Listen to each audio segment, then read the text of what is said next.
నడిచింది 3 నెలల కింద. ఫ్లోర్ లో మీటింగ్ అడ్జర్న్ అయితే, సెషన్ అడ్జర్న్ అయితే పార్లమెంట్ సెంట్రల్ హాల్లో రాహుల్ గాంధీ కూర్చుంటే ఓ పక్కన సురేష్ రెడ్డి గారు కూర్చున్నారు, ఇంకో పక్కన ద గ్రేట్ కేశవరావు గారు పోయి కూర్చున్నారు. What is this indicates? Congress and BRS are travelling together అన్న రిపీటెడ్ గా చెప్తా ఉన్నాం మేము. మీరు వింటలేరు, మమ్మల్ని నమ్ముతలేరు. చివరికి ఒక్క మాట చెప్తా. సరే, మేము చెప్పినవన్నీ మీ కంఠశోషలా కనిపిస్తే గౌరవనీయులు తెలంగాణ రాష్ట్ర ముఖ్యమంత్రి యనమల రేవంత్ రెడ్డి గారు తన నెల రోజుల పరిపాలన పూర్తయిన సందర్భంగా ఒక ప్రముఖ టీవీ ఛానల్లో కూర్చొని మాట చెప్పిండు. సార్ ఏం చెప్పిండు?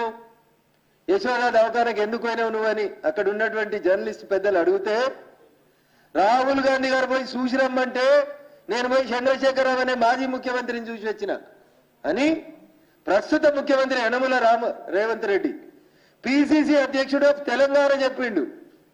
అంటే what is the line they are going? ఇవన్నీ ఏం కనబడతలేవా అన్న మా జర్నలిస్ట్ మిత్రులకి? అందుకని దయించి don't mix BJP with BRS please. We never align together, we never travel together, we will never travel together. One is east and the other one is west. అందుకని దయించి నా విజ్ఞప్తి ఏంటంటే బీజేపీ బీఆర్ఎస్ కలిసిపోతుంది అనేటువంటి ఒక తప్పుడు ప్రచారాన్ని చేసి మా కార్యకర్తల మనోధైర్యాన్ని దెబ్బతీయదని మీకు అప్పీల్ చేస్తూ, we will never travel together with BRS. BRS is inclining towards the Congress. BRS Congress కలిసే ఉన్నాయి. ఒక నాణానికి ఒకటి బొమ్మ అయితే ఇంకొకటి బొరుసు. మీరు బొమ్మను చూస్తే బొరుసు కనబడది, బొరుసును చూస్తే బొమ్మ కనబడది. కాబట్టి మీకు రెండు వేరువేరు కనబడుతున్నాయి. బట్ అవి రెండు కలిసి ఒక నాణానికి అటో బొమ్మ ఇటో బొరుసులాగా ఉంటాయి. కలిసి ట్రావెల్ చేస్తాయి. They will travel together. అందుకని అది బిల్కిస్ బాను కేసు అయినా, లేకపోతే పార్లమెంట్ సెంట్రల్ హాల్లో జరిగిన మీటింగ్ అయినా, ఆఖరికి మాజీ ముఖ్యమంత్రి గారికి ఆపరేషన్ అయితే ప్రస్తుత ముఖ్యమంత్రి పోయి పరామర్శించిన the line is same. Rahul Gandhi చెప్తారు, రేవంత్ రెడ్డి గారు ఆచరిస్తారు. బీజేపీతో సంబంధం లేకుండా BRS and Congress are travelling together అనేది మీరు ఒకసారి కోర్టులను గౌరవిస్తాం, మీరు కూడా గౌరవించురని చెప్తున్నాం. ఆ సంస్కారం మీకు ఇవ్వాలని చెప్పి మేము ఆ భగవంతుని కోరుతా ఉన్నాం. ఇప్పటికైనా మా మిత్రులు నమ్మాలని నిన్నటి ప్రెస్ మీట్లను చూసైనా ఆ ముగ్గురు ఒకటే లైన్లో పోతున్నారు.